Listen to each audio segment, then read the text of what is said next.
विधि पूर्वक भोजन करना भी यज्ञ है। हम भोजन करते हैं तो हमको यज्ञ का पुण्य प्राप्त होता है, तो शर्त यह है कि शास्त्रीय विधि से भोजन करें। जो अन्न ग्राह्य है वही अन्न लें, और जिसका अन्न ग्राह्य है उसका अन्न लें, और जो अन्न ग्राह्य है वह लें। एक शर्त। दूसरी शर्त, बनाने वाला पवित्र हो, बनाने वाले की भावना पवित्र हो, इसका भी बड़ा प्रभाव पड़ता है। फिर इसके बाद दशार्द्र होकर के भोजन करने बैठना, पैर धोना, हाथ धोना, आचमन करना, कुल्ला करना, गीले हाथ पैर से आसन पर, भूमि पर बैठकर, आसन पर बैठकर प्रसाद पाना। पहले जल लेकर के, भगवत भोग तो लग ही चुका है।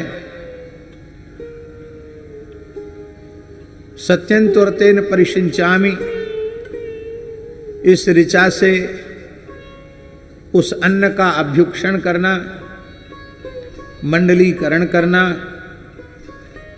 और इसके बाद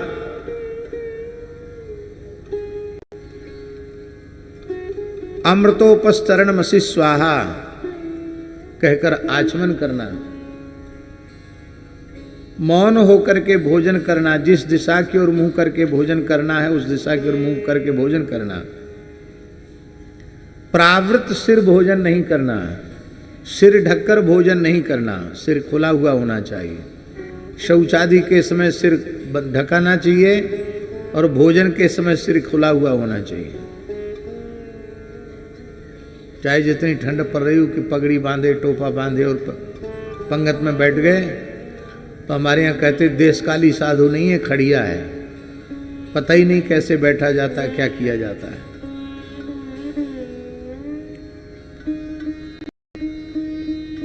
फिर पाने के बाद अमृता पिधानमसि स्वाहा, और भोजन के पूर्व बलि वैसुदेव करना। ये है भोजन की पद्धति। इस पद्धति से यदि कोई भोजन करता है तो उसे यज्ञ का पुण्य प्राप्त होता है।